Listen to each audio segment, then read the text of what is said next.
Setiap orang yang memandang hidup sebagai sebuah anugerah, dia akan merayakan kehidupan. Sebaliknya, bila kita terfokus kepada kegelisahan hidup, maka hidup yang kita lalui ini tidak akan kita minati dan nikmati lagi. Langkah-langkah kita dalam siara iman ini akan semakin mengalami banyak kendala, karena terutama kita diganggu dengan gangguan rasa yang mempengaruhi langkah-langkah kita ke depan.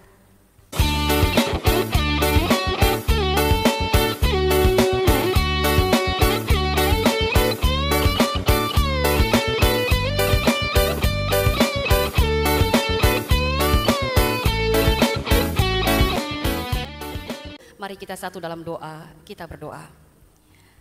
Bapa yang baik, kami bersiap hati untuk menyambut firman-Mu.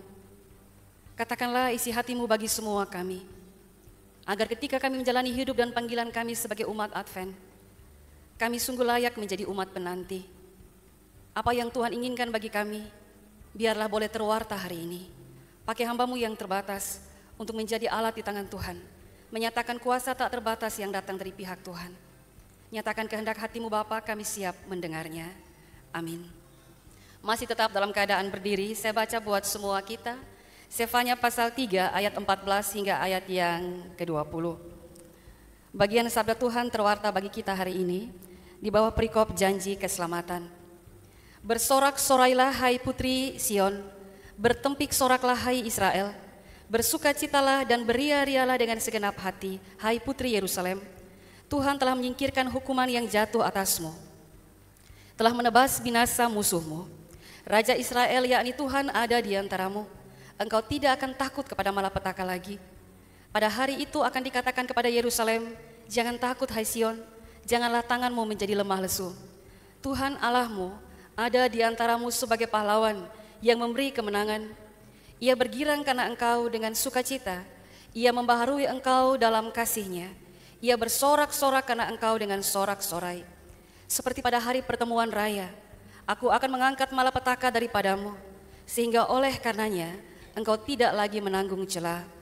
Sesungguhnya pada waktu itu aku akan bertindak terhadap segala penindasmu, tetapi aku akan menyelamatkan yang pincang, mengumpulkan yang terpencar, dan akan membuat mereka mendapat malu.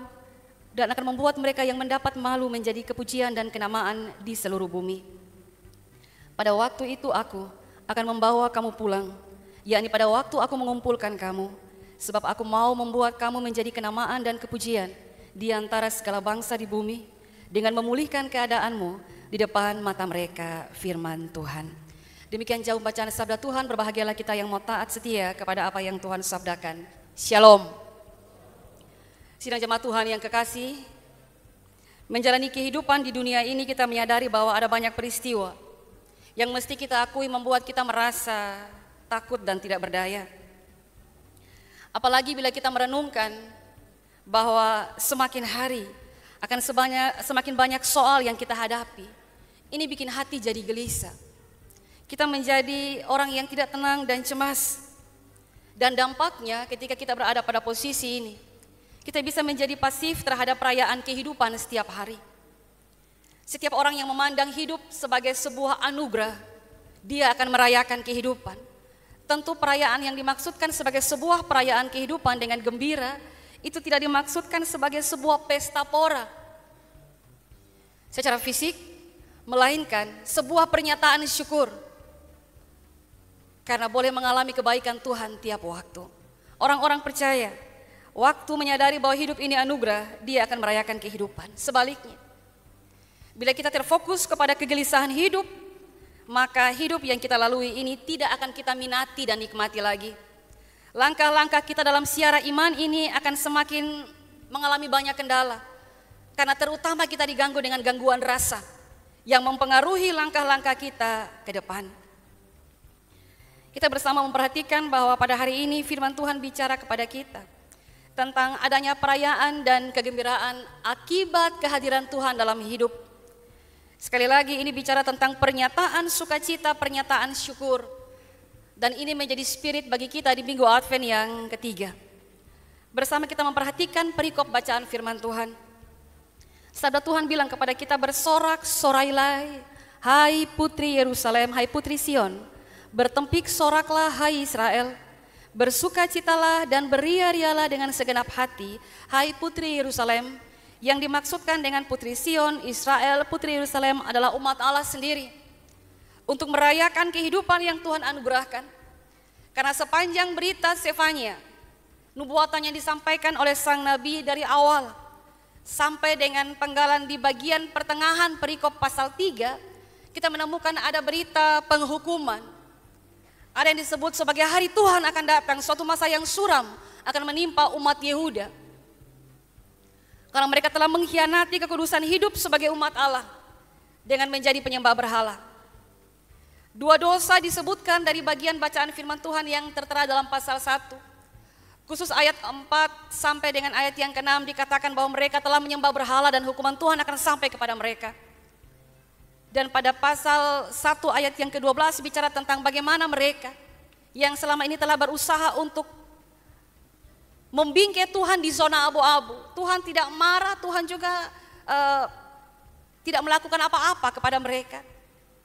Tuhan itu seolah-olah pasif dalam pandangan mata mereka.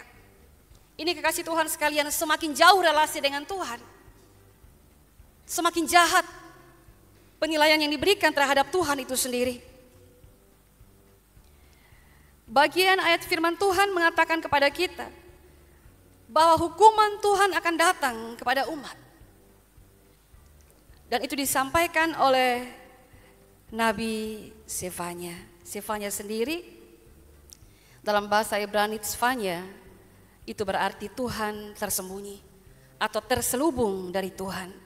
Nama ini punya kaitan erat dengan keadaan yang dialami oleh Sefanya ketika ia lahir. Itu penindasan terhadap para nabi Allah sangat besar. Dan ia menjadi salah seorang yang beruntung berhasil diselamatkan setelah ia disembunyikan. Maka namanya menjadi Sefanya. Tapi berita-berita Tuhan tidak ia sembunyikan. Ia sampaikan. Ia bertumbuh sebagai pribadi yang takut akan Tuhan. Ia memulai pelayanannya di usia 25 tahun. Dalam urutan 12 nabi kecil, dia berada pada urutan yang ke-9. Pelayanannya itu ia sampaikan pada masa itu ketika bagian sabda Tuhan ditulis ketika pada masa pemerintahan Raja Yosia. Tapi sebelum itu kita tahu bahwa Israel jatuh dalam dosa. Ketika para pemimpin-pemimpin agama, pemimpin bangsa sudah melakukan kesalahan, berdiri di depan dan melakukan kesalahan-kesalahan yang terlihat oleh umat, oleh penduduk negeri, maka mereka copy paste gaya kehidupan para pemimpin. Sekali lagi, pemimpin bangsa, bahkan juga mereka, para pemimpin-pemimpin agama melakukan hal yang jahat di mata Tuhan. Kisah tentang kejatuhan bangsa pilihan Allah ini juga tercatat pada masa pemerintahan kakek Yosia sendiri, Manasye dan juga ayah Yosia, yakni Amon. Manasye memerintah cukup lama, 55 tahun dengan kejahatan yang dia lakukan. Amon memerintah 2 tahun saja, tapi dengan kejahatan full yang dia buat. Sekalipun Yosia terlahir dari keluarga yang demikian, tetapi dia tidak membawa borok itu. Umur 8 tahun dia sudah jadi raja. Umur 16 tahun dia cari Tuhan. Umur 20 tahun dia mengadakan reformasi. Umur 26 tahun dia mulai mengadakan pemeriksaan di dalam bait Allah. Dan menemukan banyak fakta-fakta yang mengejutkan dia. Saudara-saudara yang kekasih, banyak yang mengatakan bahwa Sefanya punya andil yang besar di dalam kehidupan seorang Yosia. Tapi kita melihat bersama dari bagian bacaan firman Tuhan, membaca kisah tentang nubuatan Sefanya dan menyebutkan tentang Yerusalem sebagai kota yang cemar. Padahal sebelum itu ia dihormati sebagai kota suci. Kota yang pernah mengalami masa kejayaan pada masa pemerintahan Raja Bersatu. Tetapi lalu diklaim dan dikatakan sebagai kota yang cemar, kota yang berdosa, karena dipenuhi oleh orang-orang yang tidak lagi menyembah Tuhan.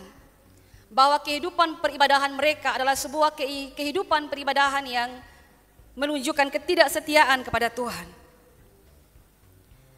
Firman Tuhan dalam Sefanya pasal 1 ayat 14 bilang akan datang hari Tuhan yang hebat itu untuk menghancurkan umat yang tidak setia ini. Tapi dari rentetan kisah-kisah, kemudian Sefanya menutupnya dengan sebuah janji keselamatan dari Tuhan yang ia teruskan. Berita pengharapan yang disampaikan kepada umat bahwa ada sisa Israel yang dikhususkan oleh Allah. Allah akan menepati janji setelah pulang dari pembuangan. Mereka akan hidup sebagai umat yang mentaati Tuhan. Nah, kekasih Tuhan sekalian, ketika Yosia mengadakan reformasi, itu sudah bikin Tuhan senang. Ketika umat Allah menunjukkan kesetiaan kepada Tuhan, Tuhan sendiri firman Tuhan bilang bersorak-sorai. Maka ada beberapa poin dari bagian bacaan firman Tuhan yang menolong kita untuk menemukan apa intisari dari pemberitaan firman Tuhan hari ini. Bagaimana umat Allah bersorak-sorai dalam kegembiraan mereka sebagai penyembah sejati terhadap Tuhan. Ketika menemukan bahwa Tuhan ada di tengah-tengah mereka sebagai pahlawan yang menang, kata firman Tuhan dalam ayat yang ke-17 tadi. Hal yang pertama dikatakan dari bagian bacaan firman Tuhan, tercatat bahwa kehadiran Tuhan menghadirkan kelepasan. Kehadiran Tuhan menghadirkan pertolongan sehingga mereka tidak lagi mendapatkan malapetaka.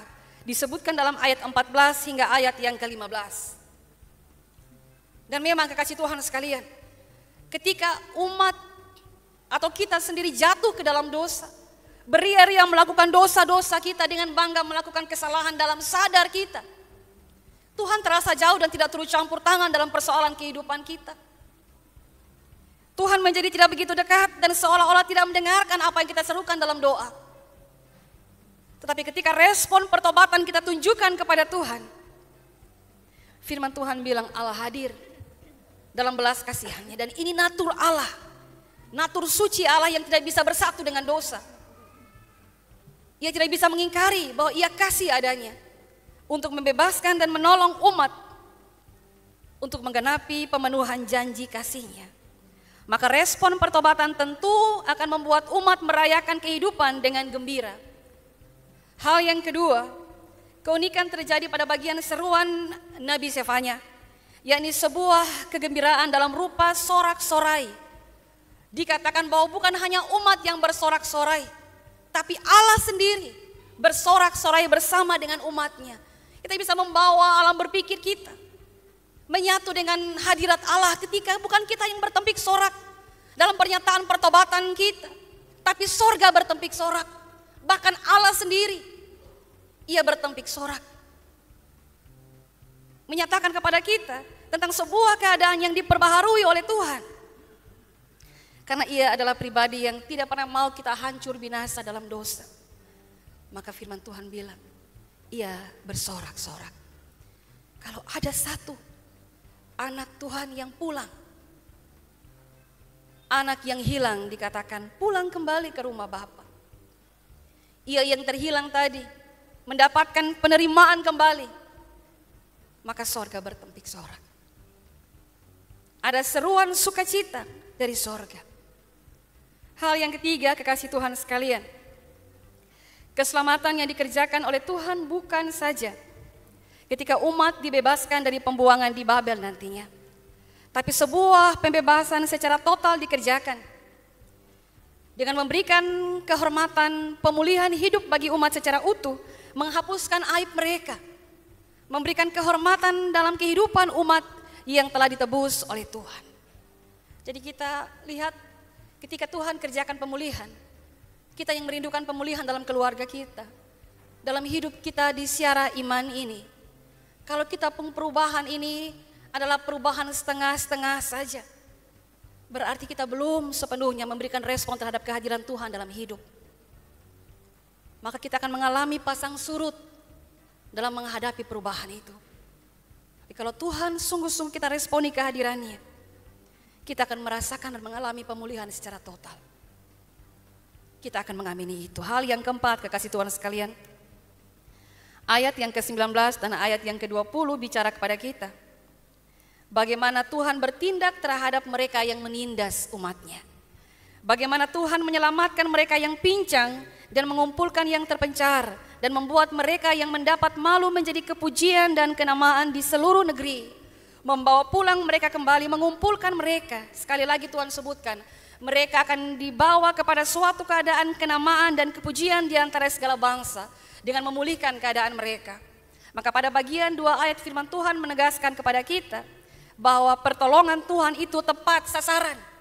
Orang yang butuh Tuhan mengalami pertolongan Tuhan dan sungguh-sungguh dilawat oleh Tuhan, mengalami sebuah model kehidupan yang baru. Karena apa? Nampaknya ada yang mengikuti Tuhan, tapi tidak sungguh-sungguh dalam hal setia. Tidak membutuhkan Tuhan, hanya mengandalkan kekuatan diri sendiri. Dari beberapa poin yang terbaca dari bagian sabda Tuhan hari ini, kemudian kita belajar bersama tentang berita Advent yang menyapa kita di minggu Advent yang ketiga ini. Yang pertama, kekasih Tuhan sekalian, hidup kita ini bukan sekedar hidup untuk memenuhi tuntutan agama. Sekali lagi, sebagai orang Kristen, kita hidup bukan hanya sekedar untuk memenuhi tuntutan agama Kristen kita. Seperti seorang muda yang kaya datang kepada Tuhan dan tanya, bagaimana saya bisa memperoleh hidup yang kekal itu? Semua sudah saya lakukan. Dia sebutkan prestasi-prestasi imannya berdasarkan ketentuan Taurat dia lakukan tanpa kurang satu nokta pun. Bahkan terjabar dalam 613 pasal pun dia lakukan. Tuhan bilang itu baik. Tetapi ada satu hal yang kurang. Ketika Tuhan bilang jualah hartamu dan kemudian kamu ikutlah aku. Kata kuncinya terletak bukan pada jualah hartamu, tetapi ikutlah aku. Karena spirit mengikut Tuhan itu yang paling penting dalam kehidupan beriman kita. Karena banyak kali kita bergereja tanpa menyertakan Tuhan di dalamnya. Mungkin kita di tempat ini telah sampai kepada tahap itu. Tuhan selalu ada dalam kehidupan kita. Tapi ada banyak orang juga yang mengalami keadaan kehidupan kerohanian yang kering. Karena hanya sekedar memenuhi tuntutan keagamaan mereka. Sedangkan tuntutan keagamaan itu hanya merujuk kepada kepentingan diri seperti orang muda yang kaya itu. Dia berpikir, Tuhan saya sudah lunasi yang diminta oleh agama, saya sudah lunasi. Saya sudah ikuti semua dia rentetan. Tapi ada hal yang kurang bagi Tuhan. Bahwa ia hanya mengandalkan prestasi imannya tanpa terikat kepada kasih dan anugerah Allah. Ini juga terjadi dalam kehidupan umat Yehuda yang hari itu menerima penghukuman Tuhan. Tapi mereka menerima berita kelepasan ketika mereka berada dalam respon pertobatan. Jadi jangan sampai kita punya motivasi beragama yang keliru.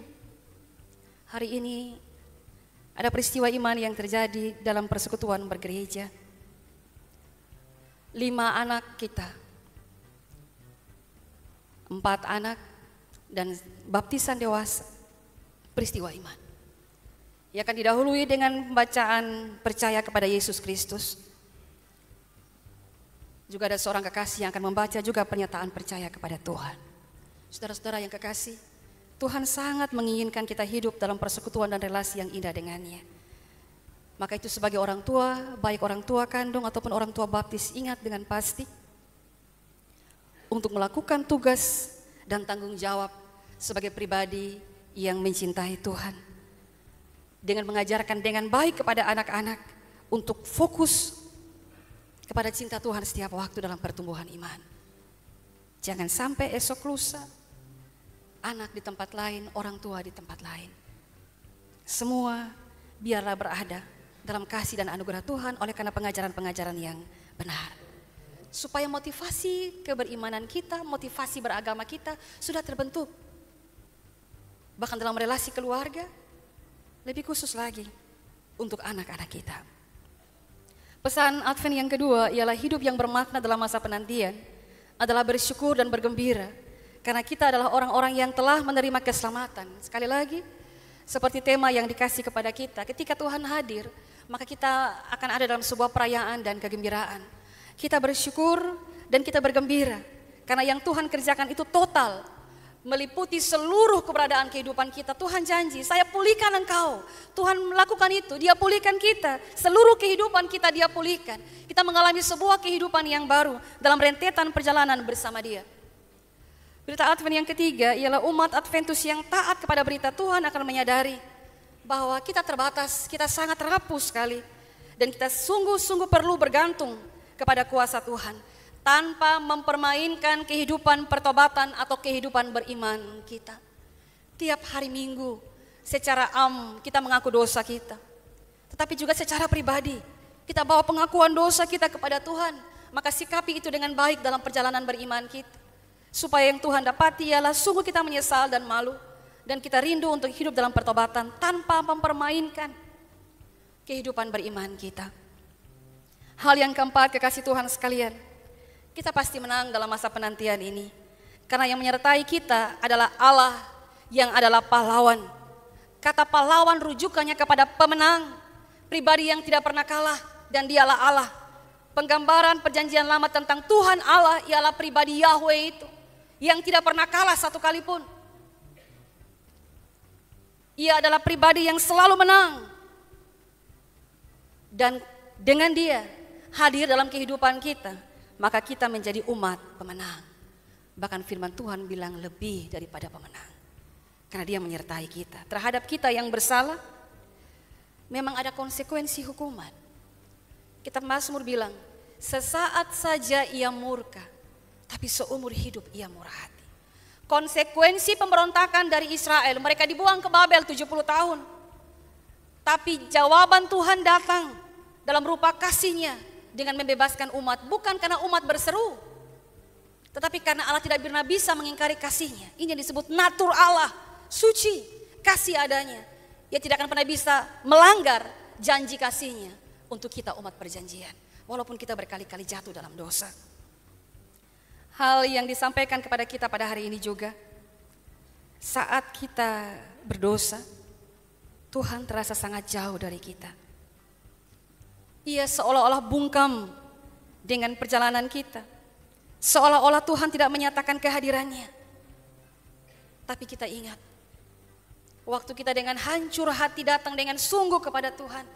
Sekali lagi terkait dengan berita Advent yang tadi, tanpa mempermainkan pertobatan kita yang sungguh. Ia terasa begitu dekat dan sangat dekat dengan kita. Firman Tuhan bilang, ia hanya sejauh doa. Ketika kita ada dalam pemberontakan demi pemberontakan, Tuhan terasa jauh. Kita berdoa berkali-kali, kita berseru terus-menerus, tapi Tuhan terasa jauh. Kenapa harus ada yang diakui, harus ada yang diperbaiki? Dan Tuhan mau umat menanti terbuka untuk ini. Dan waktu kita hidup sungguh-sungguh di dalam pertobatan yang sejati, kita merasakan ia begitu dekat. Bahkan ia merangkul, ia peluk kita dengan kasih sorga. Kita merasakan kedamaian yang berbeda. Satu hal yang selalu saya sebutkan, ketika kita ada di dalam misalnya persoalan dalam keluarga, lalu kita membereskan itu. Waktu kita bilang, Tuhan, saya tidak kuat untuk pikul ini beban, kebencian, kemarahan, bahkan menanggung kemarahan mereka terhadap saya. Yang bisa saya lakukan ialah saya melepaskan pengampunan untuknya. Karena saya percaya saya telah diampuni oleh-Mu. Waktu kita dengan jujur dan sungguh-sungguh kekasih Tuhan sekalian, kita akan merasakan, dan bukan sekedar suatu rasa, ada beban yang terangkat dari pundak kita. Ada sesuatu hal yang sungguh berbeda yang kita alami. Dan itu akan menjadi respon kita terhadap berbagai persoalan nanti. Waktu ada masalah yang sama datang, kita menjadi orang yang suka mengampuni. Kita menjadi orang yang lebih bijak lagi terhadap persoalan-persoalan itu karena tadi kita berani melepaskan pengampunan. Kita berani berada pada situasi yang dipenuhi dengan cinta kasih Tuhan. Yang saya bilang di situ, kita merasakan Tuhan hadir. Dan perayaan kehidupan kita rasakan secara berbeda. Mungkin keadaan tetap sama. Orang yang sama kita hadapi dengan sikap yang sama juga. Tapi perayaan kehidupan itu secara batin kita alami, kita dan keluarga kita. Dan tidak akan ada seorang pun yang mengambil dari kita. Karena apa? Karena dia sedang dekat dan sangat dekat dengan kita. Waktu kita mau hidup dalam pertobatan yang sungguh. Itu kegembiraan yang baru. Bukan sekedar perasaan senang. Karena kita mendapatkan sesuatu yang fana sifatnya. Tapi karena kita mendapatkan selamat dari Tuhan. Dan kita membagikan itu kepada orang lain. Biarlah Tuhan yang baik menolong kita. Ia menyambut segala bentuk penantian kita. Yang kita tandai dengan hidup yang menyenangkan Tuhan sampai hari itu tiba. Bukan tentang hari Tuhan yang penuh dengan malapetaka dan penuh dengan penghukuman. Tapi hari Tuhan yang penuh dengan pembebasan dan keselamatan, karena Ia selalu dekat dengan kita dan kita berada dengannya. Kita bertumbuh dalam Tuhan. Tuhan memberkati semua kita. Amin. Kita satu dalam doa, mari kita berdoa. Tuhan Yesus, kami bersyukur untuk firman-Mu. Kuatkan dan teguhkanlah iman kami Bapa dalam berpengharapan kepada Tuhan. Karena kami percaya tidak ada satupun yang bisa memisahkan kami dari kasih-Mu. Tapi itu bukan berarti kami mempermainkan anugerah Tuhan. Karena masa hidup kami ini ada limitnya. Kami tidak boleh mempermainkan waktu kehidupan yang Tuhan kasih. Sekarang saatnya untuk kami bersungguh-sungguh ada dalam pertobatan yang sejati. Berkati kami Tuhan dalam pembaharuan hidup yang sesungguhnya. Tuhan menolong kami dalam firman-Mu dan kami bersyukur untuk perkataan-Mu yang hidup itu. Amin.